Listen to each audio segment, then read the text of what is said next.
Bitcoin is close to becoming worthless. Let's go.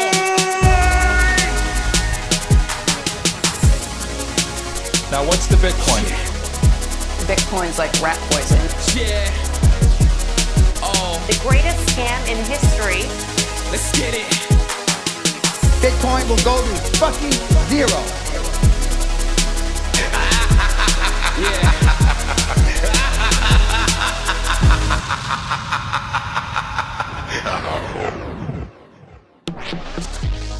Alright, you ungovernable misfits. I'm your host, Max. Everybody knows that Bitcoin is useless, worthless, and doomed to fail. But what if everyone's wrong?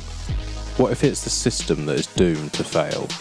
Join me as I speak to some of the brightest people in the space and slither to the deepest, darkest depths of the Bitcoin rabbit hole. Today's episode is with TechEngineer. He's Miner for Heat on Twitter, and I saw a video he'd posted recently where he's built a immersion tank with miners in it that heats a swimming pool.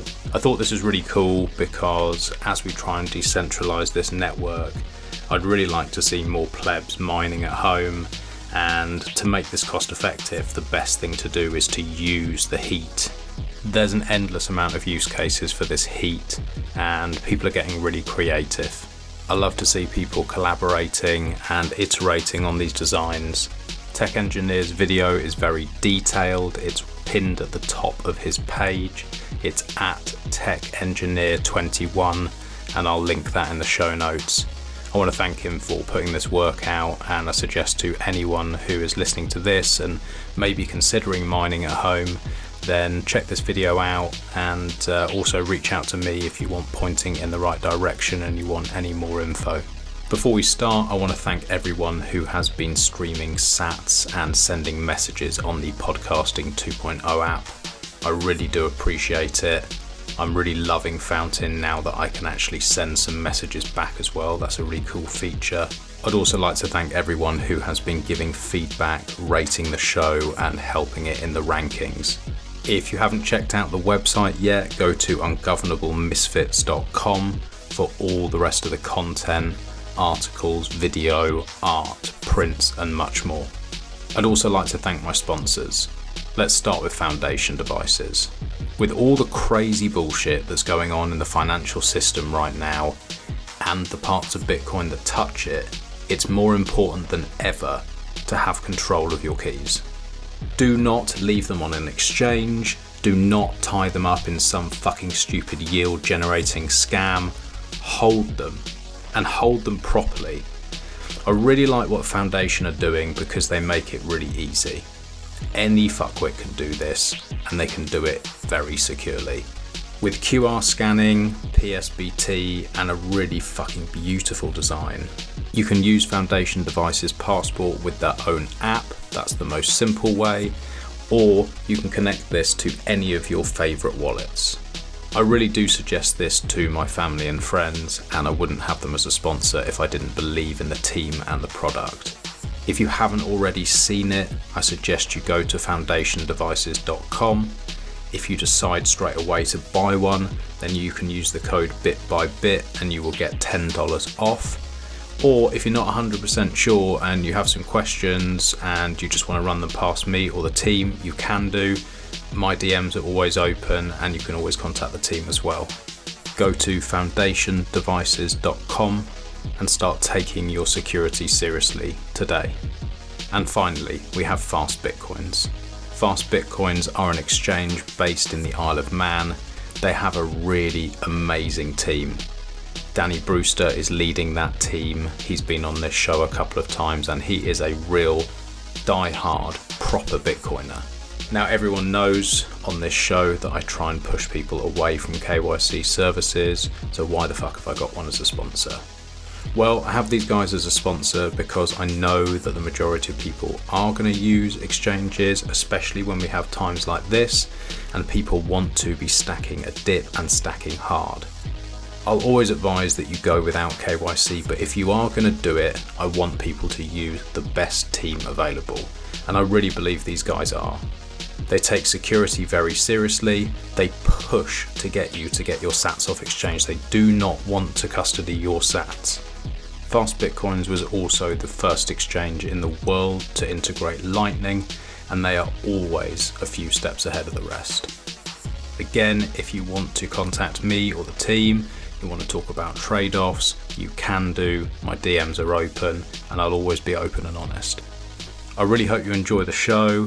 Check out fastbitcoins.com. Hey there, mate. Can you hear me? Hey Max, I can hear you. Can you hear me? I can hear you loud and clear. Welcome to the show.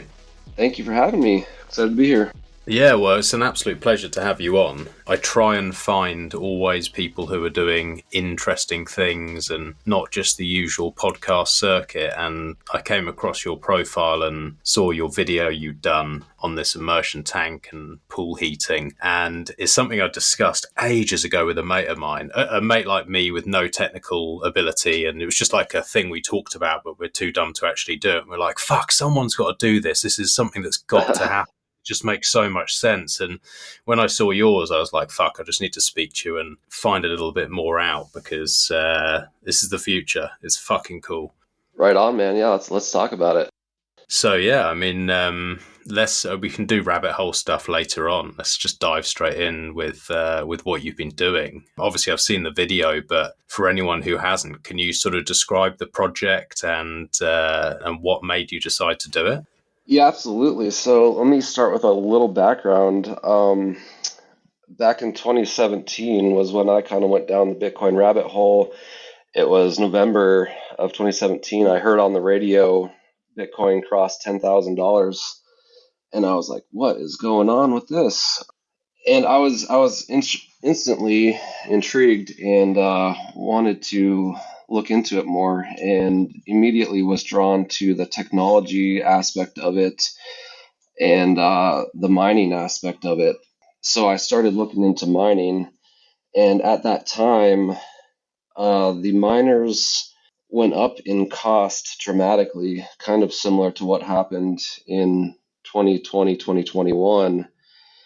And I tried to order a miner, and it got delayed, and then eventually just never shipped.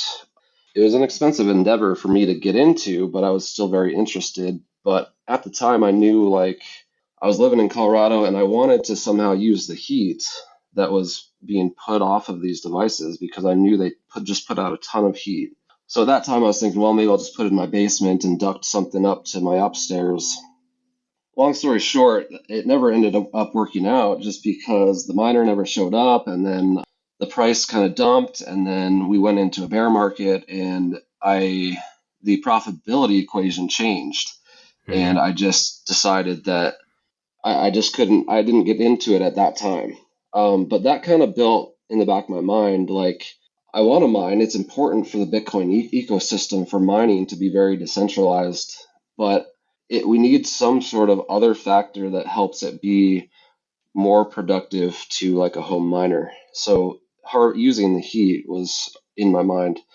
So fast forward to 2021, I finally decided, you know what, I need to just take the plunge here and start building a heater out of a miner. So I don't know if you saw my original video, but it was a miner that I put inside of a box and then ducted into my HVAC system, the heater in my house. And then I put in some dampers and thermostatically controlled the airflow from the heater, from the miner into my heater. So I basically heated my entire house all winter.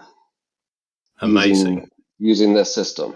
So I'm guessing you haven't seen that one. I think you saw my... I haven't, no. I haven't seen that one. I have seen it done before, but I haven't seen that specific one. And I'm right in thinking it's fucking cold in Colorado. I've been there skiing before and froze my bollocks off, so I assume you need a lot of heat when you're living there. Yeah, and actually, I don't live in Colorado anymore. I'm in Nevada now, so it's a much warmer climate, but still need some heat in the winter. So, I mean, that was my first big step into this whole arena here, was when I built that system. And that was kind of before I had joined Bitcoin Twitter even and realized everything that was going on. So once I had finished that system, and I had proved out that I can actually heat my house all winter with this system, the next level for me was immersion. So the original system was just taking the air and redirecting it. But you can only do so much with redirecting air. You can't move it very far. You can't do anything other than really heating air with air. But I knew in the back of my head that like liquid cooling, like I build my own computers and the CPUs are liquid cooled. So that was already in my mind, like that's a thing. I just didn't know that immersion existed yet. So once I kind of got onto Bitcoin Twitter, saw some other people doing immersion, once I realized that was a thing, I was like, oh my God, I gotta try this out. What was that like finding Bitcoin Twitter for the first time? Because I know for me, it was an absolute lifesaver. Like it just changed the game. It was a game changer for me as well. I mean, I have always kind of been doing these projects, and I mean, my name is Tech Engineer because I love technology, I love engineering. I'm into home automation. I'm always doing DIY engineering projects, but I'm just kind of doing it solo on my own. That's how I've always done it. And I've always wanted to kind of like branch out and like start documenting these things, like, because I know that what I'm doing has interest to other people. And so finally I was like, you know what, I just got to do this. And I made a video about it, posted on YouTube, and then it just kind of blew up on Twitter and went around in through Bitcoin Twitter, and I realized all these people have a big interest in this, and I was like, oh my God, these are my fucking people right here. Like, so it was a game changer for me, man. I mean, I love it. Like, it's awesome. Yeah, that's so fucking cool. And like you said, it is so useful for so many people because, you know, there are people like me who like, that's a really great idea. Like it's a logical thing that you'd use this heat, but then we're too dumb to actually do it. And then so you have this stuff documented, and it's so important to help decentralize this thing, because otherwise what's going to happen if you don't have people like you and Econo Alchemists and people out there who are pushing and documenting, you just have everyone putting their miners in huge warehouses with shit shows like Compass or things like that. And then it's really so much easier to attack. That's why I'm so excited when I see this kind of innovation and people tinkering and building. And this is the stuff that like really moves this space forward. This is what it's all about. Yeah, absolutely. And that is one of my biggest drivers behind what I'm doing, is to further decentralize mining, because I see the trend happening of centralization of mining, whether it be into big mining companies or, like you were saying, like hosted solutions. And that just introduces a whole host of problems when you have centralization. And I actually have an article coming out in the next few days that I talk a bit more about it and why I think that's kind of bad. I don't 100% think that like big Bitcoin mines are bad, but we need both. We need to decentralize as much as we can. But what worries me is what happened to me in 2017, 2018, where I was interested in mining, but then I realized that the profitability equation just wasn't there once we went into a bear market. But I realized that if we can reuse the heat, and if somebody's like heating their pool or their house, and they're also making Bitcoin, now we have a different equation altogether. And the other interesting thing for me when it comes to this stuff like this, even if it's break even or only very, very slightly profitable for people, the fact that they're actually mining and getting no KYC sats rather than just going onto an exchange and buying on there and giving all their information, I think that's incredibly important to push this space forward in the right direction. So the more this gets normalized, the better for the whole space, the better for the individual. Like the whole thing about this, for me anyway, is like this is freedom money and fuck you money, not KYC cuck money and go and give all your details away and everyone's tracked and traced. That's not the future I want to see here. So what you're doing here allows people to actually have access to this and allows this to be a reality for people where it makes financial sense as well. Yeah, absolutely. And I mean, I see, more of the hardcore Bitcoiners, they're willing to mine at an even or even a little bit of a loss just because of the no KYC option. But to get into the next layer of people that, aren't that into it, it needs to be either more profitable or simpler, or say they're just buying a water heater that happens to make Bitcoin on the side. Mm-hmm. That's where I want to see it going in 10 years, is like these are just appliances that the average person is buying, whether or not they even know that Bitcoin is being mined. I mean, that's all I think we need to get to eventually, is that it's just integrated into every part of our system. Because I mean, if this is going to be the base layer of the future monetary system, it's got to be secure. Yeah, absolutely. And so obviously you're a very like technically minded guy. What was it like for you coming into this from the tech side and being like, this is interesting, this is cool, and then looking into the money? What was that experience like? Or were you already interested in Austrian economics and that side of things? Or was it quite a mind-blowing thing to be like, oh shit, like this is the money we've been using, and this is the problems? So I was at first very interested in money go up. I saw 10,000. I was kind of an investor in the stock market, and I was like, what is going on here? And I had actually heard about Bitcoin mining in, I think, around 2012, 2013. And I looked into it for 5 minutes and was like, yeah, I don't know what this is. Like, never got into it. Obviously kicking myself for it, but anyway, in 2017, 2018, it was like the technology was mind blowing to me. I have always, so I'm a network engineer by trade. I've been building computers and networks for over 20 years. So the technology side was really, really intriguing to me. Cryptography has always interested me. Um, I've been a certified ethical hacker in the past, so I kind of have a deeper understanding of cryptography and security, and all these things are just beautifully enveloped in Bitcoin. So it was technology, kind of money go up in 2017, 2018 for me.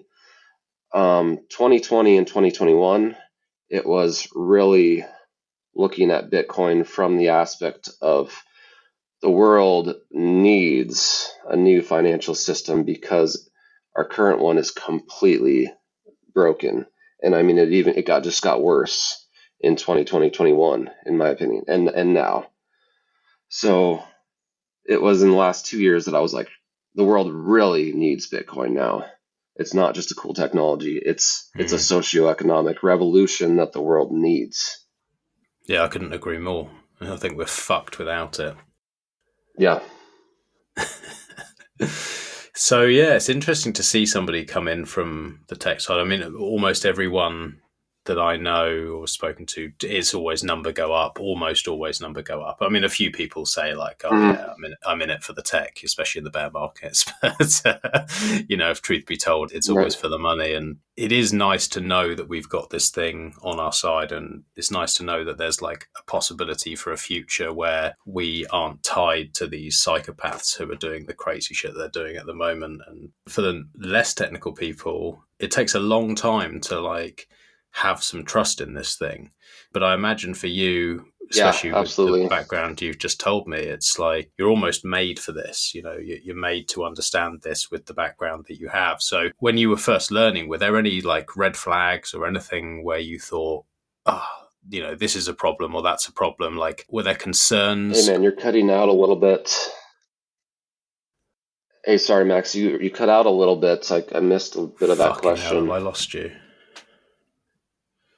Can you hear me?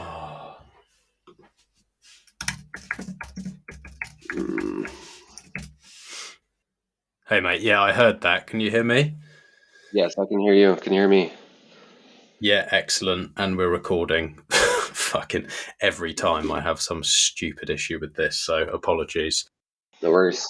So I'm not sure where we exactly cut off there. I was probably waffling about something, but I can't remember where we'd got to. I can't remember either, to be honest. Doesn't matter.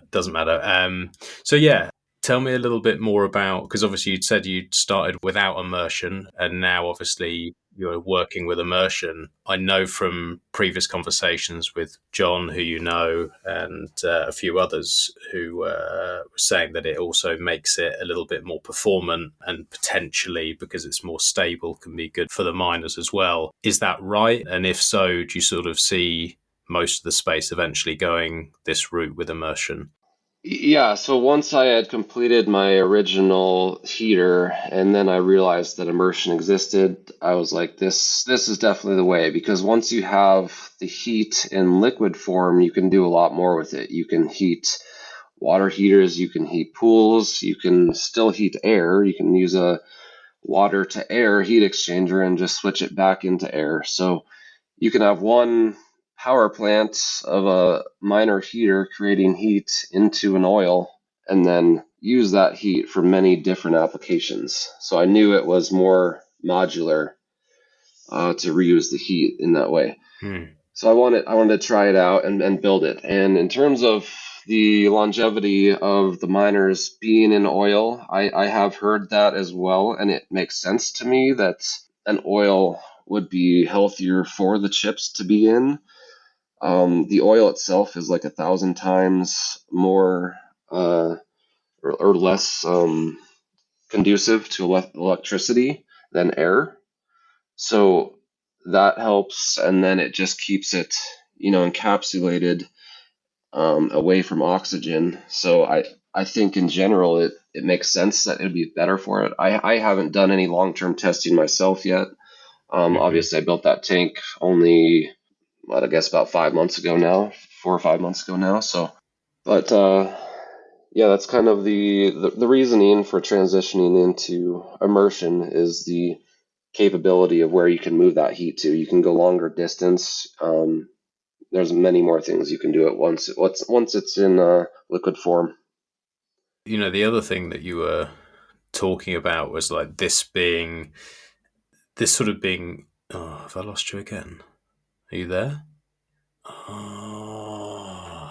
Hey, you just cut out again. Can you hear me? Yeah, I just saw that it cut out. Okay.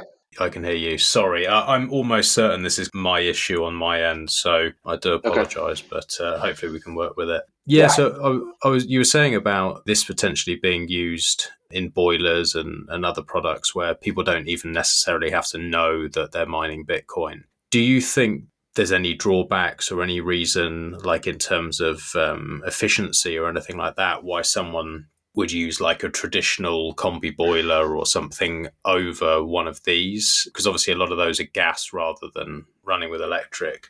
Yeah, so in terms of efficiency, all electricity turns into to heat 100% of the time. No matter what you're using the electricity for, it always transitions 100% into heat. So if you're comparing directly to, say, an electric pool heater that is just using resistive, like a resistive coil, you're just pushing electricity through a coil and it heats up. Comparing that to running an ASIC and then pulling the heat off of that, you're gonna be near 100% efficiency, other than some losses of like the tank or the piping, but all that can be minimized with insulation and whatnot. So comparing an ASIC heater to an electric heater, it's near 100% efficiency theoretically, and for the most part in practice. Once it's well designed and once you have a system that's is completed and set up, the efficiency is going to be very high. Comparing that to gas is another story, because then you're running into like the cost of gas heating versus electric heating, and often in a lot of jurisdictions, gas is cheaper than electricity. So from a pure cost perspective, gas could theoretically still be cheaper. But if you're just replacing, say, an electric water heater for an ASIC electric water or pool heater, it's gonna cost the same amount to run it. You're just gonna be making Bitcoin on top of that. So it might end up paying for itself. But so, I mean, in my case, I have a gas heater in my house. I switched to electric. Technically, I'm spending more fiat dollars on the electric cost relative to gas, but I also made up enough Bitcoin to cover that. Yeah, that makes sense. And I guess the other thing is like getting people's minds to shift. I mean, it's hard for now, like you were saying, oh, you come in 2017 and you're looking at like mining profitability and you're thinking, oh, well, how many dollars am I going to get? And you're looking at it through that lens. Whereas once someone's been in Bitcoin for long enough and understands this, at the end of the day, all they care about is how many sats can I get? I don't care what the dollar value is today, tomorrow, a year, 2 years. It matters to me long term how many sats I'm getting. And so maybe that affects the way that people think about this in the future. Yeah, absolutely. And I mean, that goes back to, more of a hardcore Bitcoiner versus a random person that doesn't care.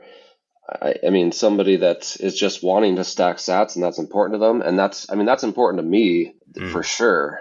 But to get this into a broader market, it's got to be more profitable just in general. And I mean, even for the Bitcoin miners that are very into just stacking sats, right now it's hard. I mean, the profitability equation has changed. You got the difficulty of the hash rates at all-time highs. Meanwhile, Bitcoin's price is down. So when you're looking at that equation, it's hard to be like, yes, I want to get into mining because it looks unprofitable if you're looking at the equation. But mining for heat can change that equation. Yeah, dramatically. And so what are people who you're working with and friends and family and people around you who aren't on Bitcoin Twitter, like, what are they saying if they're coming round yours and they're seeing this thing and they're like, what the fuck are you doing here? Like, what is this crazy invention that you've got? Or are you starting to orange pill people around you?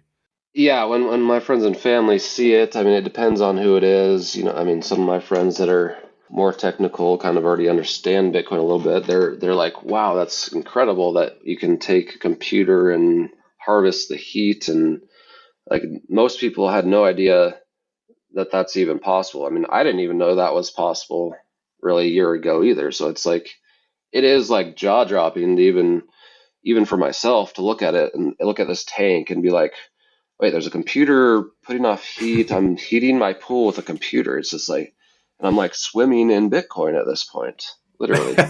Swimming in So, sats. yeah, exactly. And it's mind blowing to me. I mean, it's mind blowing to my friends and family that I tell about it. And I mean, yeah, to some extent, it's helping to orange pill people because it at least opens up the conversation and they're like, wow, this is so interesting. What is this thing? And I mean, people are telling me like, oh, I should patent it because it just looks like this crazy contraption. And it's a mix of like awe and interest and maybe a little crazy. I don't know. Yeah, well, it certainly looks cool. It's just, I don't know, when you see something working, when you see something like this, it's so much more interesting than just like sitting down with someone and saying, yes, there's this thing called Bitcoin and it's really good money because of X, Y, and Z. And like, the normal sort of orange pilling that people do. I've always found like showing someone either just like sending them some Bitcoin on a wallet or like showing a node running and telling them how it works and that kind of stuff like tends to pique more interest. But then this is that on steroids because it's like, whoa, what the fuck? You're hitting your pool? That's mental. Like no one reads anything like that in the newspapers or hears anything about this kind of stuff in normie world. So it's a real slap in the face. And I think it opens the door really nicely to explain, well, yeah, it's not just some stock or something you buy and the price goes up or down. Like this is a system and it's incredible for a million reasons we could list. And it just opens the door. And I think like whatever type of person it is, if they take the time, they'll find a little area that they're interested in, be it privacy, the economic side or the engineering side or whatever it is. There's always something for someone. Yeah, it's that's the great thing about Bitcoin Twitter. Everyone can help each other, and they always have someone to speak to and go further and further down the rabbit hole with these things. Yeah, absolutely. And I mean, speaking of the normie and their reaction to it, I mean, it's a pretty easy sell potentially, eventually, if these heaters are more integrated. Be like, hey, do you like free heat? Do you like free energy? I mean, do you like free water heaters? Do you like free pool heaters? Mm. Do you like a pool heater that pays for itself? I mean, nobody can say no to that, right? So Hmm. it's a potential easy in for not only understanding Bitcoin but also integrating mining and further decentralizing mining even to people that don't care about Bitcoin. And so, is that something that you're trying to push now? I think you're on this mining panel with John very soon. Is this something where you're trying to spread the word and make this a reality? I guess you could say it's kind of the angle that I'm working within the Bitcoin ecosystem. It's an angle that I don't see pursued a lot, and it's an angle that I think is important for how I see the long-term trend of Bitcoin mining and the importance of decentralizing it. So I don't know if I'd say I'm like pushing it, but I mean like it's important to me and it's interesting to me and I love what I'm building. I love the projects I work on. I love engineering. So it's fun to me and I'm helping out the greater Bitcoin ecosystem and it's fun to be a part of this. Yeah, definitely, and getting to find other people who are iterating on this as well. People who are taking ideas and then running with them, and there's so many different things that you can do with heat. So many useful things, and so it's amazing. Like once you start looking at what people are doing and the crazy ideas they've got. Like I've seen people using them in greenhouses. I've heard people talking about all sorts of heating, not just for homes, but also for like hot tubs and, obviously you're doing the pool and all sorts of things. And like, I don't know where it ends. Like, I'm sure this could be used for types of farming and other stuff. So everyone needs heat, or almost everyone needs heat. Yeah, there's a ton of applications. Yeah, I've seen greenhouses. And yeah, bouncing ideas off of other people is amazing. I mean, Bitcoin Twitter is almost kind of like a giant collective brain where Mm-hmm. I can work on a micro part of the problem, build something, somebody takes what I've done and iterate upon that and solve another piece of the problem. And I mean, for example, I built my tank, which other people had already done. I kind of saw what other people did and I kind of designed something around what I needed and customized it for myself. But I kind of iterated on what other people had done. The next step that I haven't released or talked about too much yet, or I'm still in progress, is the more of the automation side of like so with a pool heater, you want to increase the heat based on the temperature of the pool, right? So I mean, Mm-hmm. eventually you want to be able to set a set temperature like and just make it simple and then the system just handles the background of heating or not heating.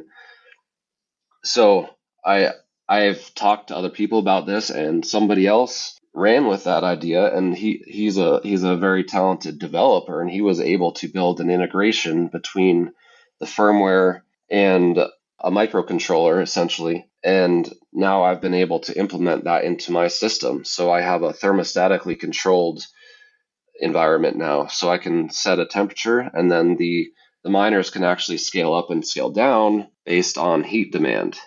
That's really fucking cool. So what are they doing? You dropping the power of these machines to then drop the heat, basically. You're like underclocking or overclocking depending on the demand. Is that right? Exactly. That's exactly right.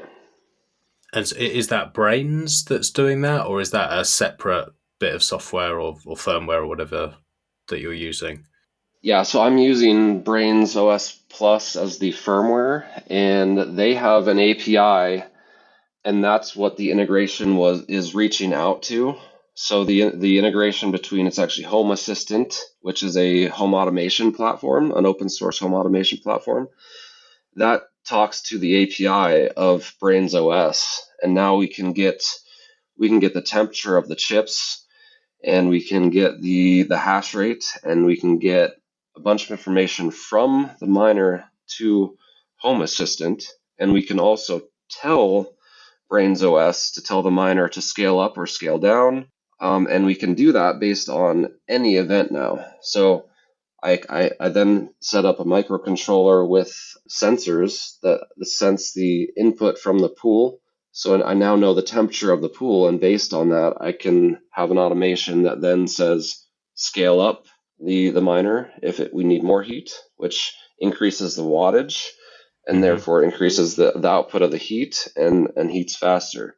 Ideally, where I see it going is you would size the number of miners appropriately to the heat destination. So say you have a 50,000 gallon pool, it's going to be different than a 1,000 gallon pool. You're going to need more miners, you're going to need more heat in a bigger pool, obviously, or in a bigger house.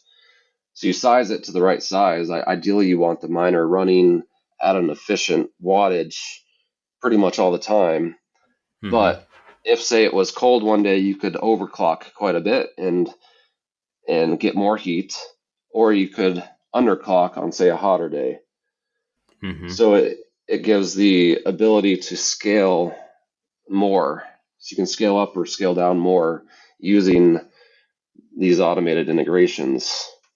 Are there any concerns with overclocking and underclocking and adjusting these miners on a consistent basis in terms of the longevity with these machines? Like, is it possible that could be detrimental to the lifespan of them rather than just having them running at a consistent speed or whatever you would call that?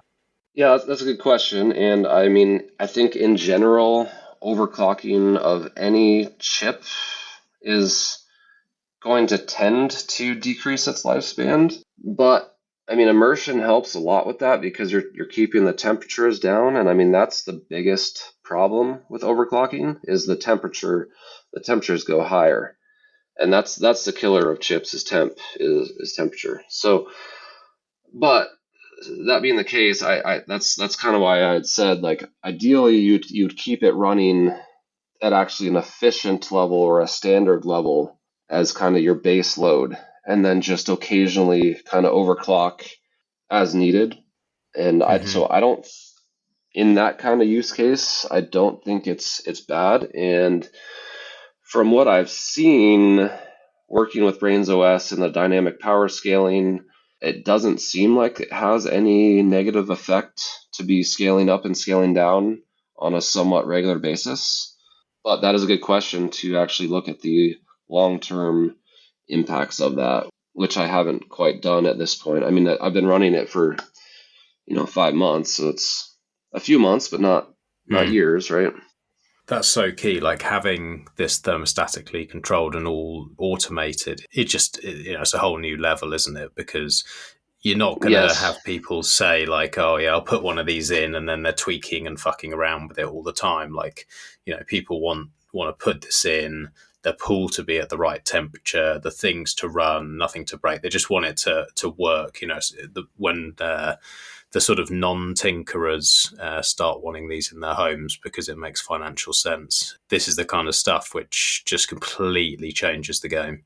Right, and the other issue is it's got to be maintainable. I mean, you don't want to have situations where it overheats, and now we have other problems to deal with overheating. It can be a security. I mean, it can be kind of dangerous if it overheats too much, and you have fires and lots of different things. So there needs to be control mechanisms in place that, I mean, even just an emergency shutdown when overheating, that requires some sort of brain to kind of control things. And I mean, the miners firmware usually have that kind of built in to some extent, but I just don't, it doesn't make me comfortable to just release like just a system without some sort of finish to it to any person that isn't building it themselves.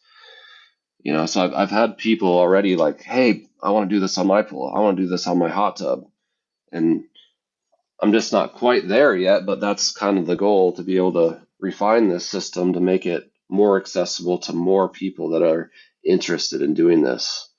Yeah. Oh, I think there will be a lot of people who do want to.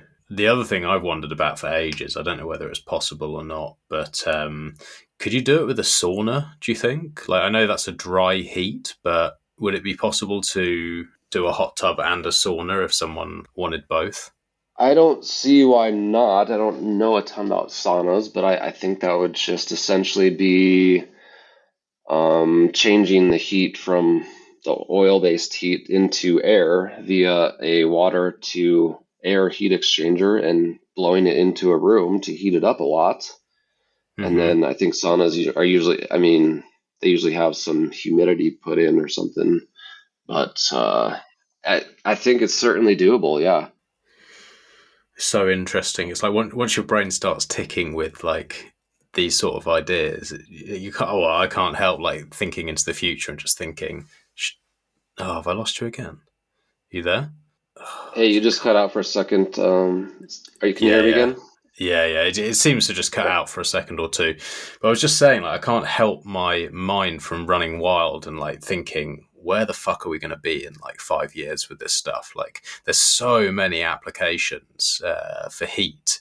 It just, yeah, I can't help thinking that it's just going to be 5 years, 10 years from now, everywhere.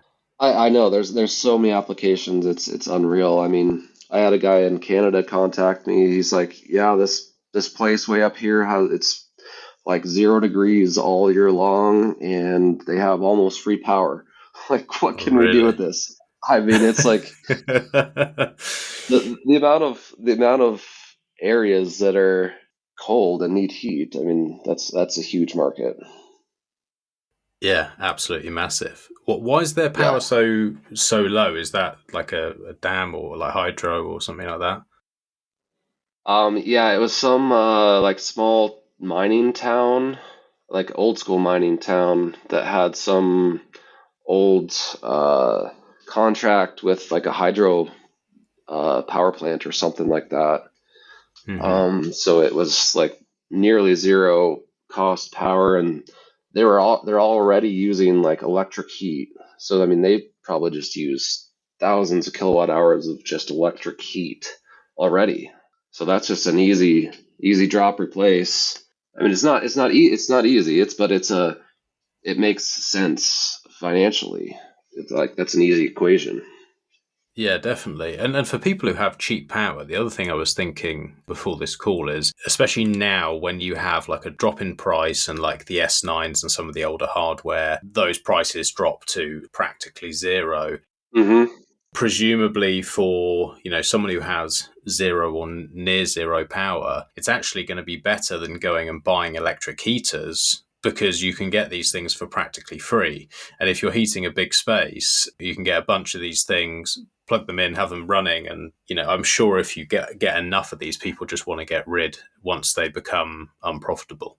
Yeah, exactly. And that's kind of always been in the back of my mind too, is that we can definitely use older generation miners. We can keep them in service longer, essentially, by using them as heat sources now. Maybe you'd want to get, 1 or 2 generations old if you're installing a new heater system, Hmm. just so that you wouldn't have to upgrade them for several years, right? Obviously, the Bitcoin miners, the generations, they go quickly. Although I see that trending towards slowing down. Hmm. The quickness of how fast the older generation becomes obsolete. I think we're reaching kind of the top of a exponential curve or a logarithmic curve of improvements in terms of hash rate and efficiency. If that makes sense. Yeah, yeah. And do you think also you're going to have more players stepping in? I know there's been talk of it. I sort of believe it when I see it. But do you think that people making this hardware, there'll be some decentralization there and more optionality for people coming in, that there's not just like two big players? Yeah, so I know Intel is getting into the space as well as Jack Dorsey, and I don't Hmm. know a ton about them, but from what I understand, they're attempting to make a more like modular approach to the ASICs. So instead Yeah. of buying like an ant miner, you could just buy 1,000 chips that you put directly into, say, a heater. So now we don't need to like build the tank around the form factor of an S19. It can just be more integrated directly into like an actual heater. They're just built right in. Yeah, that makes a lot of sense. And like space So wise, that would be much better, presumably. yeah, so I mean that's kind of where I see it going longer term is it'll be very integrated. Yeah, because the other thing is like if you're getting the hardware as it's built now, when you're then putting it into immersion, you're presumably like taking these fans off or bypassing them somehow because they're not needed, and so there's a load of stuff that's built around it that's actually not necessary. So it seems quite wasteful or not as efficient as it could be. So that would make sense if they did it that way. Yeah, absolutely. We're kind of repurposing a product for something it wasn't really intended for, but if we can redesign it from the ground up Mm. as a heater, then it's a different equation altogether. But I mean, that's a whole other scale that's, probably 5, 10 years out, I would think. So in the shorter term, it's interesting to see where we can go with repurposing these things for heat applications. So you obviously spend loads of time thinking about Bitcoin and mining and everything in the space. Like, do you have any thoughts on where we're going? Like, if you're looking out into the future, you've said obviously, the money's fucked. You think that this system is very beautifully designed and it obviously has grabbed your attention hard because most people wouldn't be building what you're building unless they really cared. But if you let your mind wander, where do you think we're going to be in 10 years? What do you think is going to be happening in this space? Yeah, that's a good question. I hope for a Bitcoin standard eventually. I think it needs to happen. I believe that. I mean, obviously, I don't know how or when it's going to happen, or if there's going to be some other intervention that slows it down, or I don't know. But it needs to happen. So I mean, and that's why I want to get kind of the mining infrastructure prepared because when it happens, it's just going to happen and nobody's going to be ready for it. So, I mean, coming from as a network engineer, a network security engineer, like you want to build a system that's secure, ready to go. So when the load comes, it's just ready to go and it's safe and secure. So for Bitcoin, the way I see it overall is like it needs to be the mining needs to be highly decentralized so that there are not attack vectors of like say a political organization getting a bunch of big mining operations to like work together or shut down or do a 51% attack. There's a lot of things that can happen, but if it's more integrated into like heaters all around the world that nobody has control over, now it's more secure from my mind. So that's a concern for you, is like this centralization of the mining. I think that's reasonable. I mean, you only have to look through history to see that like these people will do pretty much anything to protect their interests, and these big miners are sitting ducks basically, and if they're threatened or co-opted or blackmailed or whatever happens to them, they will fold. A lot of these guys are going to be very fiat minded. Not everyone is here to say, right, fuck, we need to do this to literally like to save the world. A lot of people will be in it just to say, well, I want my profits and I'm going to be too scared if I'm threatened, and I will comply. And that's my fear with a lot of these bigger miners. So I'm totally with you there, is that the more we can decentralize things, the better. And I don't like this move where there's so much power going to a specific country. It would be nice, yeah, it'd be nice to see it spread out a little bit, because it was like, everyone was worried about China having all the hash power or majority of it, and then a lot of it's gone over to America, and it's like, well, if they're losing reserve currency status and they're concerned about Bitcoin, you don't really know what they could potentially do. Yeah, and I mean, I can see in the future, I mean, if Bitcoin becomes a standard, like there could be a war on Bitcoin mining control. Like you control the blockchain, you control kind of the world if that's the monetary standard. Like think of Yeah. how impactful that is. And yeah, I posed the question of decentralization actually in a mining panel at a Bitcoin conference recently to one of the big miners. And I just kind of threw it out there that like this is my concern of that I see, that I want to see mining more decentralized. And I did like his answer. He kind of said, we need both. We need small operations. We need large operations. I mean, the large operations can scale with the growth of the asset. And he also said that it is important to him to decentralize, and they are decentralized from the perspective of having mines in multiple different countries and different continents in different power utility jurisdictions, and that's a good thing. I mean, having one big miner that has mines in 4 different continents, that's somewhat decentralized. Yeah, definitely. But still, if in 10 years when if the most powerful government in the world at the time says, you know what, miner, you're gonna shut down or we're gonna nuke you, like that's a potential threat in the future. But if we have a million or 10 million heaters all over the world, it's a different threat. Yeah, it's definitely a potential issue. The other thing that I've been saying to people is, with all the crazy stuff that's going on in the world, and so many people who are struggling to pay bills, and so many small businesses that have been forced to close with all the COVID nonsense and everything else that's gone on in the world, there's a lot of people who are pretty desperate and can barely afford to keep the lights on. And I've been saying, wouldn't it make sense for some of these smaller businesses, like a small garage or someone who's barely surviving? You can write off the cost of your energy.